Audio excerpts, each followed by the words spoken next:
The more I watch Purdue, the more I think we can beat them. Yeah. Those words, spoken by Fairleigh Dickinson head coach Tobin Anderson, will inspire underdogs for years to come. Coach Anderson, who formerly coached at Hamilton College and Lemoyne, led his squad to one of, if not the biggest upset in March Madness history. Welcome into sports, everyone. I'm Samantha Croston. Small schools in New Jersey just continue to put the madness into March. Last year, it was St. Peter's, the first 15 seed to reach the Elite Eight. This year, it's been crazy too. 15-seeded Princeton was one of the bracket busters, stunning second-seeded Arizona and then taking down 7th-seeded Missouri to advance to the Sweet 16. But this team right here, Fairleigh Dickinson, might be the biggest Cinderella story yet. Because for just the second time in men's basketball history, a 16 seed upset a 1 seed in the first round. To put in perspective how truly remarkable this win is, for starters, this is an FDU team that literally was not supposed to be in the NCAA tournament. They did not win their conference. Merrimack won the NEC. But since they are still transitioning to D1, NCAA rules prohibited them from competing in the big dance. So FDU received the conference's automatic bid.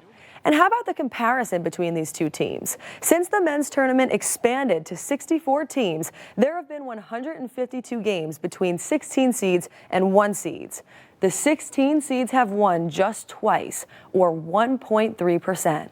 Both of these wins came in the past 5 years. Not to mention, according to KenPom.com, the Knights are the shortest team in Division I, with an average height of 6'1". Purdue was geared with 7'4" center Zach Edey, who is a contender for National Player of the Year. Well, it's no surprise then that given the numbers, less than 3% of all brackets selected FDU to knock off Purdue. But through it all, Coach Anderson had faith in his team. If we played them 100 times, they probably beat us 99 times, right? We played them 100 times, we have 1 win. But tonight's the one. We played well. We had to be unique. We had to be unorthodox. We had to make it tough on them. Just be different. And so I think a win like that's great going to the next round. I mean, every time you win, what's the alternatives? We're going home. And they're not going home, at least not yet. Up next, 16th-seeded FDU will take on 9th-seeded Florida Atlantic in the round of 32 in Columbus, Ohio. Both teams fighting for a spot in the Sweet 16. Meanwhile, Syracuse Athletics officially has its second team this year that could be a national title contender. The Syracuse women's lacrosse team continues establishing dominance over opponents week in and week out. The target of the day, the Duke Blue Devils, and particularly in the second half, they were no match for the Orange. Shortly after the third quarter began, Cuse went on a 7-0 scoring run. There's also a new show I've been watching. Not the Tyrell Show or the Meg Show. You've probably heard of those. No, the Emma Show. It's the show about 2 girls, both named Emma, who collectively score 6 goals and help their team come away with the win. Good show. Highly recommended by those who watch. Meg Carney also had a day. She scored 5 goals of her own, and with that, the Orange wins 16-10 and improved to a program best 9-0 start to the season. Next up, Syracuse heads home to take on the 5th-ranked Stony Brook Seawolves this Wednesday. And that, my friends, that will be a fun one.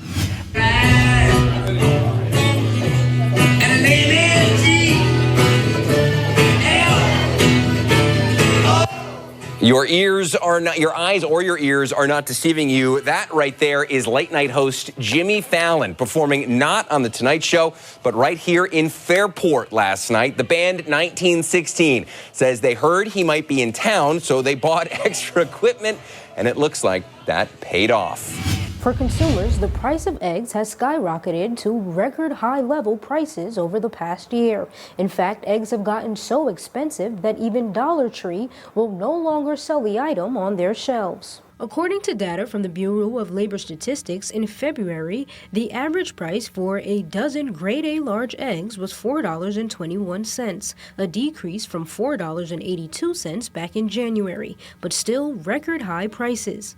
We're feeling this all over the place, and after the pandemic, a lot of stores just closed their doors forever. I think that the eggs should be there, but I don't know how businesses stay alive if something costs too much. For Dollar Tree, the short supply of eggs caused by a deadly avian flu, high input cost, and increased profits by egg producers are the reasons they will no longer have the item on their shelves. But it isn't just high prices of eggs impacting the everyday consumer. I mean, I can't remember the exact amount now, but I just went shopping.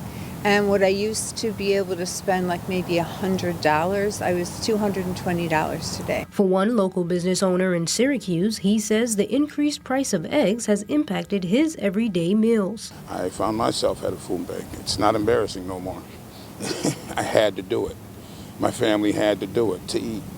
I used to like to have breakfast every morning with an egg or two and maybe a piece of sausage or bacon, and it's impossible. Bacon's $10, sausage is $5, $6, and eggs are $9, $8, $9 to $10. So now we just have what we can have when we can have it. Having his own beauty and barbershop in the city, Connors says he knows that companies like Dollar Tree are also struggling with competing prices. We've had to go up in price. We've had to change the price of our services.